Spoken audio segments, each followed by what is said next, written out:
Okay, mga Hagala, no? Shout out to sa inyo dyan. Alam nyo ba na dapat ay matulog na lang ako kasi medyo long distance or long hour, no, yung travel. Nga pala, shout out sa aking tinuluyan dyan na, ano, transient. Yan doon, no, sa may Pasay. Hello mga taga Pasay City. Padaan lang sa lugar ko ninyo. Pasay City is tinaguri ang the gateway, no? Welcome to Pasay, the gateway to the Philippines. But for today's video, ang i-vlog po natin, ipapakita ko po sa iyo yung Skyway 3. So magsisimula dito yung ano, hindi, I don't know kung dito ba nagsa-start yung Skyway 3 hanggang sa may Marilao, Bulacan.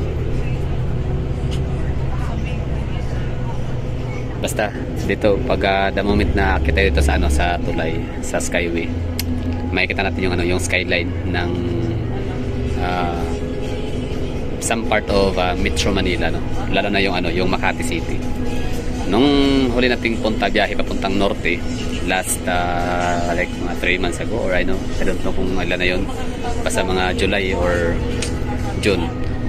So nakita natin yung sky view or yung skyline or yung overview sa Skyway 3. Doon tayo facing sa Tondo, Manila, or City of Manila. So ngayon, itatry naman natin na i-feature naman yung dito na side, yung sa may Makati. Okay, ito na. Umikot na tayo dito. So sana mga Hagala, magustuhan nyo tong ano, yung aking ibibigay na palabas sa inyo. Shout out pala kay Ma'am Nitz and Sir Ismail. Maraming salamat sa inyong binigay na pandagdag sa pangkape. And syempre kay Ma'am Jackie Schafferhofer, thank you for watching. Maraming salamat sa iyong mga binibigay na pabonus, palipad na mga Gutierrez. So di ko alam kung lahat ay nakakadaan na ba dito sa Skyway 3. Pero kung hindi pa man, ay at least ngayon ipapakita ko sa inyo kung gaano kaganda ang Skyway 3 ni Ramon Isang ng BMIG Corporation. San Miguel pala, San Miguel Corporation. Dito pa rin tayo sa may Pasay, sa may Mia Road, papuntang Terminal 2, tapos Terminal 1, basta papuntang ano nga siya, confirm, papuntang Terminal 1. Terminal 1 is the first terminal dito sa Pilipinas, no, na international flight. Pero hindi ako sigurado doon sa sinabi ko. Maaring Terminal 4, pero siyempre, no, baka doon kaya nga siya tinawag na Terminal 1 kasi siya yung first terminal. Pasilip lang muna, oh, diba? Iba talaga, no, kapag ang syudad ay mayroong pagpapahalaga sa mga mamamayan nila. Kasi gumagawa talaga ng dissenting park. Tinan mo, maraming mga batang naglalaro. Pasay City. Malinis na si Pasay City, hindi kagaya ng araw. Okay, so queuing or queuing, ano ba pagkabasa niyan? Basta yung ano, yung barbecue. Okay. So para tayong barbecue ito ngayon, naka-queue. Paakyat tayo sa Skyway. O nga pala, meron pala akong nakita dito, no? Milyon ang gastos niyan na tulay pero walang gamit. Tingnan mo, walang dumadaan kasi nakaharang, binakuran ng pader. Yun. Anong terminal to dito? Terminal 2, dati Terminal 4, no, yung pinakamaliit na terminal kung saan ang mga bababae sa Terminal 4 is yung mga maliliit na mga jet bound for mga Palawan, tama, Boracay and Basco, Batanes.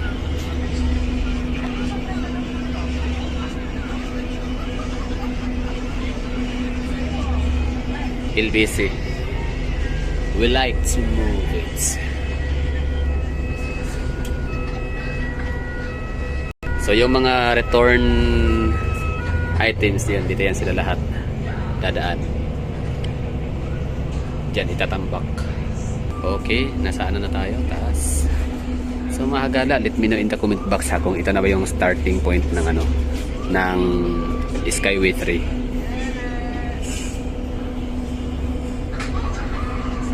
Okay, so alam niyo naman na skyline ang Tokyo natin dito, ano, hindi pala skyline yung ano, high-rise building in mga skyscrapers. So ang Manila International Airport ay ano lang siya, no, paikot pabilog. So ito, palatandaan ko na ito ay Terminal 3 kasi Savoy Hotel by Mega World. Yan o.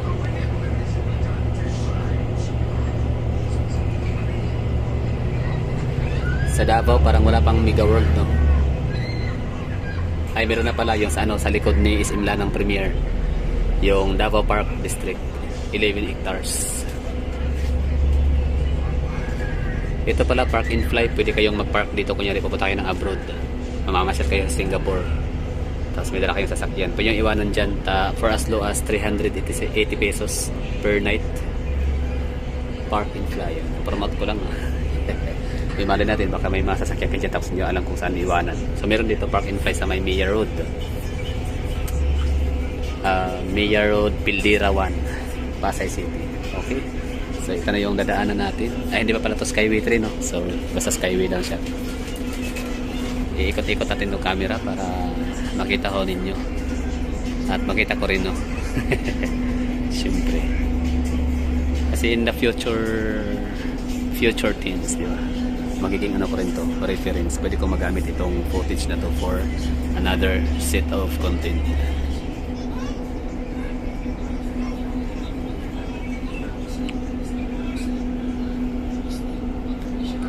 So meron ditong ano, toll gate. Hindi ko alam kung para saan.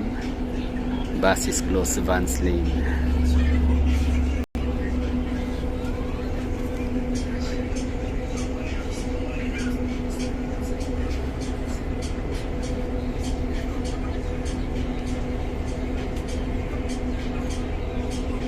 At ngayon medyo nakabisado ko na tong ano, Manila Airport.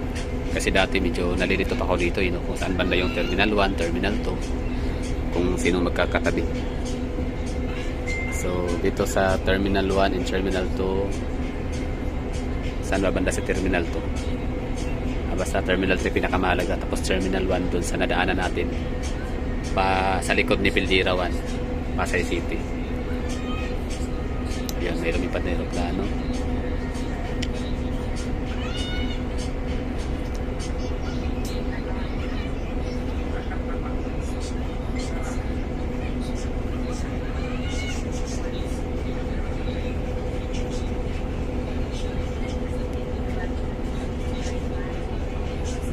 Hindi ko nakuhaan. Okay.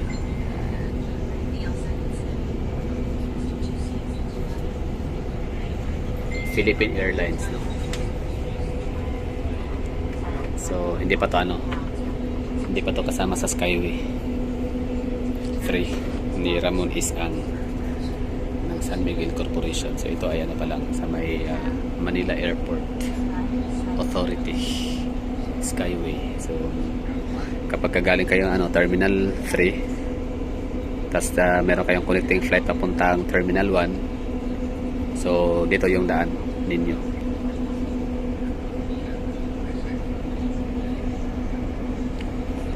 And vice versa, no? Kapag kayo naman ay OFW or galing sa abroad, o uwi kayo ng Pilipinas, uwi kayo ng Cebu, Davao, o kung saan man sa Mindanao and Visayas, na meron kayong siyempre connecting flight, no? Wala naman sigurong sige, connecting flight, no? So dadaan kayo siyempre ng Terminal 3 or Terminal 2, pero madalas, no, kapag Cebu Pacific kasi ang inyong sinasakyan, yung magiging connecting flight ninyo yan ay yung Terminal 3, ang domestic. Okay, ulitin natin just in case may nanonood dyan sa inyo ngayon, no? Shout out sa ating 9,000 subscribers. So going to 10,000 na tayo. So baka may ilan dyan sa inyo na nanonood na hindi pa kabisado yung airport terminal dito, kung ano yung mga assigned airlines in mga flights bound for. Kasi kung hindi din ako nagbablog nung nakaraang mga 2 buwan dito sa area, hindi ko rin malalaman na ang Terminal 1 pala ay exclusively for Philippine Airlines, bound for international, bound for abroad. Tapos yung naman, ang Terminal 3 is Cebu Pacific and International Airlines, mga Cathay Pacific, British Air, mga ganon.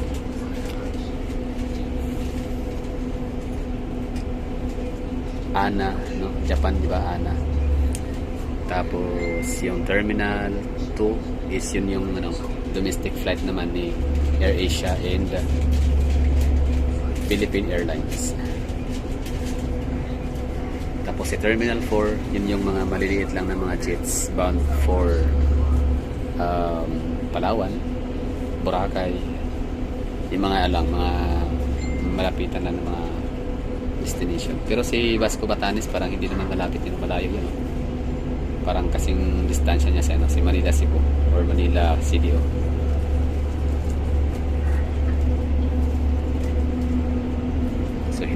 So baguhin na natin, hindi pala to Skyway 3 for to this video.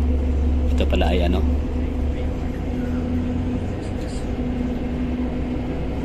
tawag nito, anong tawag sa Skyway na to? Basta Skyway lang, around Manila International Airport.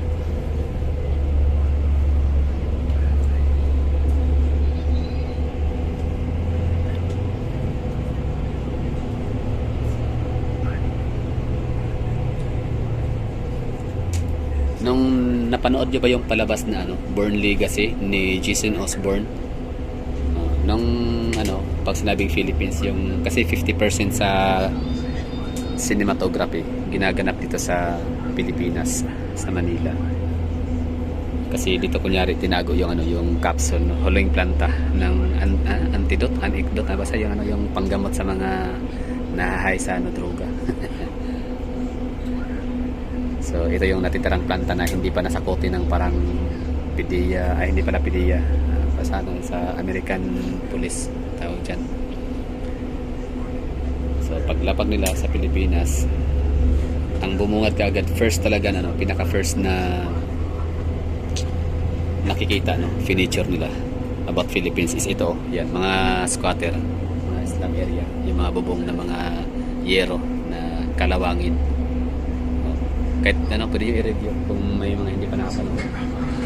Basta paglapag ng airport, syempre, di ba, ano yun eh, kumbaga transition. So, sabi ng babae, storytelling tayo for this video ha. So, sabi ng babae, but don't you worry because there's still, there na may, kumbaga meron pa lang isang ano, planta na hindi pa natuklasan, hindi pa alam ng gobyerno nila.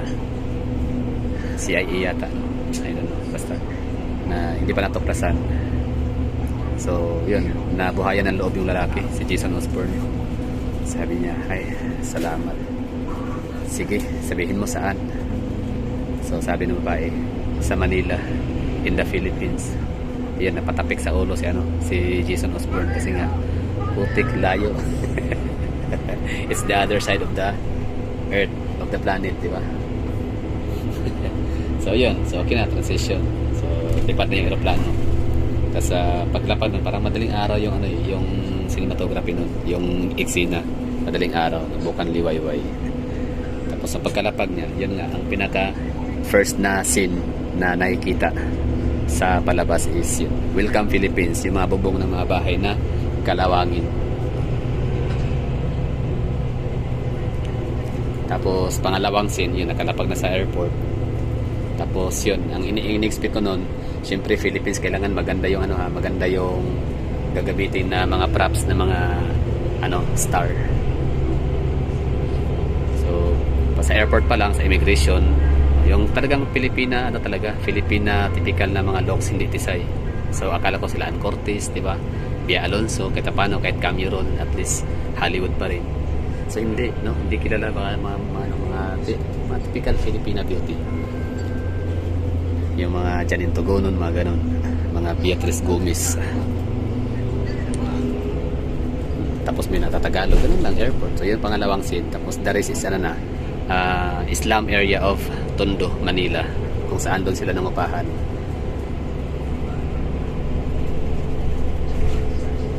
At yung ano na, ang istorya nun, na nabash, diba, si Jason Osborne. Kasi nung tinanong siya, what can you say about Philippines? So ang sabi niya is Philippines is a poor country, pero hindi siya yung poor na, parang ang ibig sabihin na poor is hindi yung poor na mahirap na ano, parang third world country, kundi yung poor ba yung parang hilaw pa siya na city, ganun. Kulang pa sa hinog or kulang pa sa development, something ganun. So nabash, sabi ng mga Pilipino, pagkatapos yung pinirahan ng Pilipinas. Siyempre mga Pilipino, ano tayo, di ba? Tayo kasi pag mayroong mga bagay na tungkol sa Pilipinas, talagang nanonood tayo, di ba, no?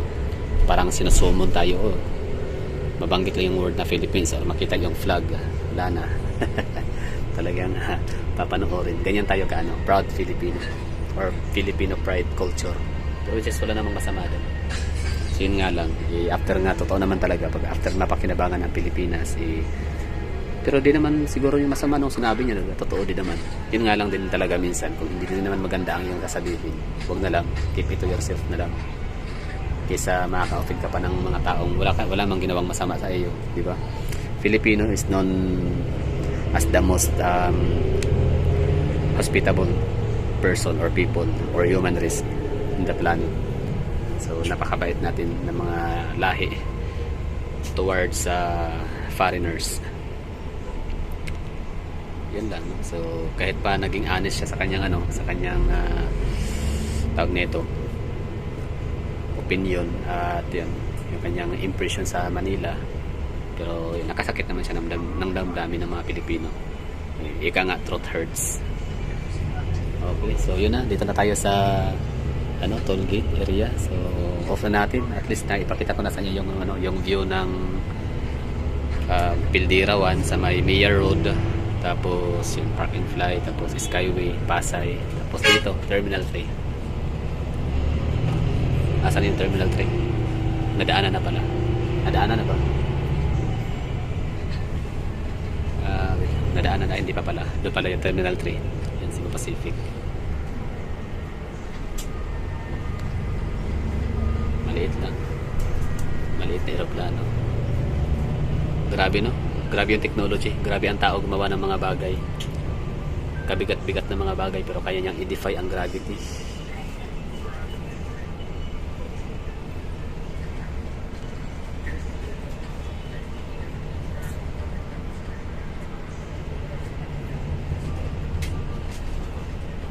So, yun yung Terminal 2. Kasi may AirAsia. Ay, hindi pala. Parang ano siya. Parang motorpool. Motorpool pag diba? Pag mga sa government. Then, kukumpunihin yung mga nasirang mga sadam, mga bidjab, tin-wheelers, and mga dump trucks. So, sa aeroplano ang tawag. Motorpool din ba? So, hindi pala to Skyway 3, ha? Yung atang video for today, for this video, for this content. It's all about Mia Road in Manila in airport.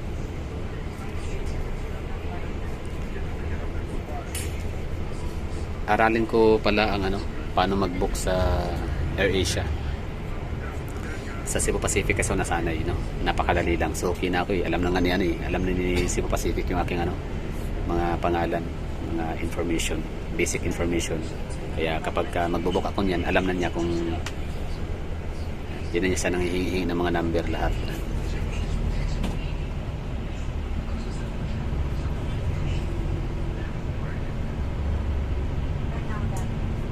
Tsaka mahal na ngayon, ang ticket. Wala ka nang mabibiling 600, 700, di gaya dati 900. Ngayon talaga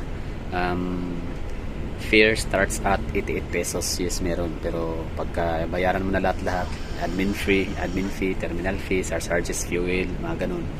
About pinakamaliit, pinakamurang flight ay 1,069 so far. Yun na yung pinakamura. Oh yes, mura pa rin ang 1,069 compare mo sa 3,999 ni Davao Metro Shuttle Bus na babiyahe ka ng 3 araw, di ba? So mahal na nga yung pamasahe, 4,000 pesos na gagastos ka pa ng pagkain bawat stopover, napakamahal pa naman. Di pa naman hihinto sa kalendarya lang ang mga bus, kasi doon yan sila hihinto sa meron silang parang alay collaboration or meron silang tie up nila ng mga restaurants.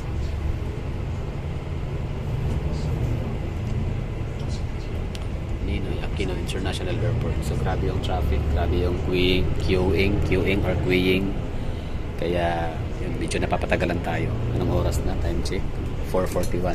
On time tayong umalis kanina, alas 4 talaga. Kasi nga lang ito, tayo ng 40 minutes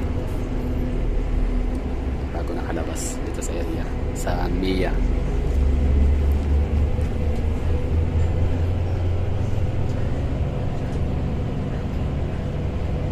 So okay, kaya ko nang i-drawing na nakapikit ang Terminal 3.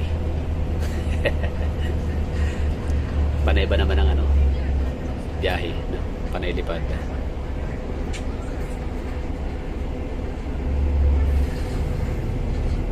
Tapos meron ditong footbridge. Yan, kunyari galing ka dito sa Belmont Hotel. So ibig sabihin kung nagmamadali ka, pwede ka nang bumaba dyan sa McDonald drive-thru, Newport, tapos lakad ka na lang akyat elevator yan. Tapos, minsan subukan ko kayang dumaan dyan. Hindi ko pa na-explore ang lugar na yan.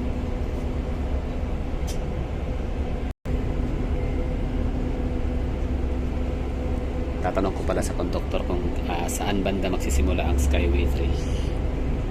So, yun nasabi ni ma'am ni sir na pala, since Pildira 1 na pala yung pag-akyat namin doon kanina, yun na pala yun, Mia Road, Pildira 1, doon nagsisimula yung Skyway 3. So pasensya naman, wala di kasi gumana yung natin, Wikipedia, yung Google Maps. Okay lang naman. Gusto ko lang kayong isama sa biyahe natin. Uy, kita yung mukha ko sa mirror Terminal 3.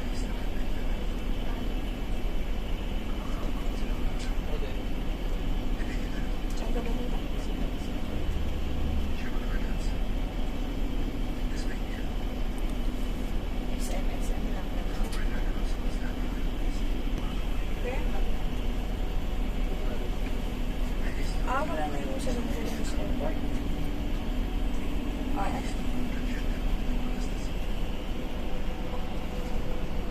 Kasi basta punta ko dyan. Kahit yung Skyway 3, hindi rin siya, hindi ibig sabihin na hindi ka ma-traffic. Siyempre maraming dadaan sa Skyway.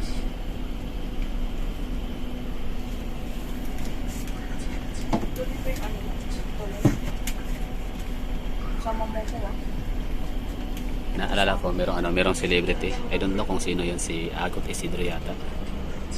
Or sino ba yun? Na nagreklamo siya kasi Skyway na nga daw. Expressway. Na traffic pa din. Tapos sinisi niya ulit ang presidente.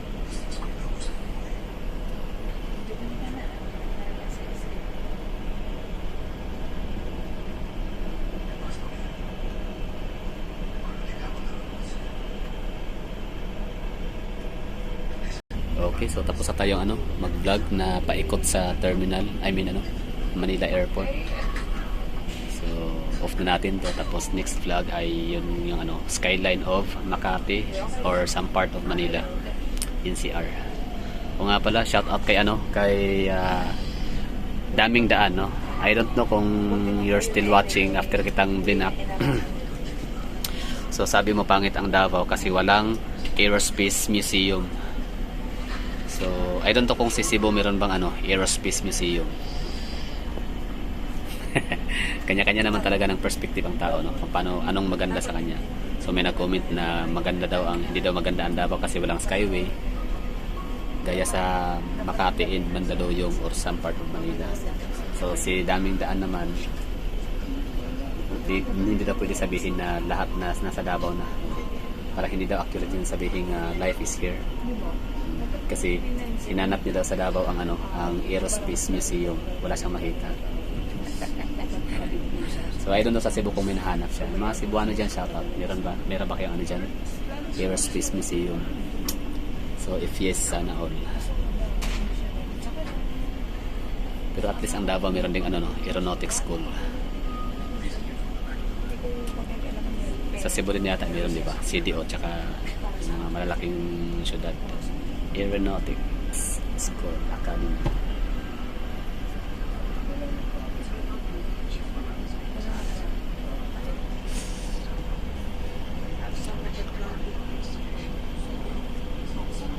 Anong speed limit kuya papuntang north? 60 lang. Pero dati pwedeng magtakbong 100, no? 80 to 60 dito. Pero hanggang Buntiya lang yun. Buendia to Balintawak 60 na lang. Buendia to Balintawak 60. Tapos dito hanggang Buendia 60 to 80. 60 to 80. So parang expressway ganon ang datingan.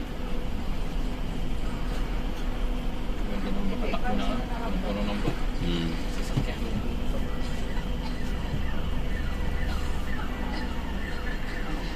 Wala eh, ano ko na Pilipinas, sabi mahirap ta, no? Kotse. Kahit sa lugar namin eh, wala kang makikitang masyadong jeep.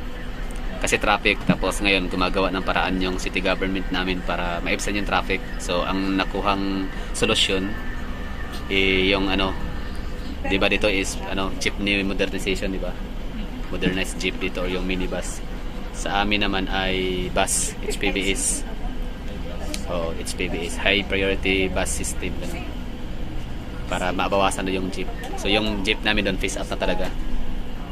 So ngayon, sabi ng mga driver ng mga jeep, di naman talaga jeep ang cause ng traffic, kundi mga private cars. So tama nga naman, bilangin mo yung ano, yung sa highway, sa main road namin, mga 60 ka private cars, tapos isang jeep. Parang 60:1. Sa bawat ano, 60 na sasakyan, isa lang ang jeep dyan na makikita mo. Sabihin, mayaman ang Pilipinas. Kanila sila nang nagpapatraffic. Oh, jeep, di ba? Kaya nga, siyempre, air condition naman yung bus na yun. Kasi high-tech yun eh. So, paano na yung ano, mga pasaherong pumupunta ng palengke? Oh, yung nag-hold ng mga isda, di ba? Tricycle na, padya. Tama pala, tricycle, no? Ayun, tama. Yun pala yung inaalala nila. So, good luck na lang. Saan sasakay yung mga ano? Yun ang nagpapatraffic sa palengke, yung mga tricycle. Tama, tama.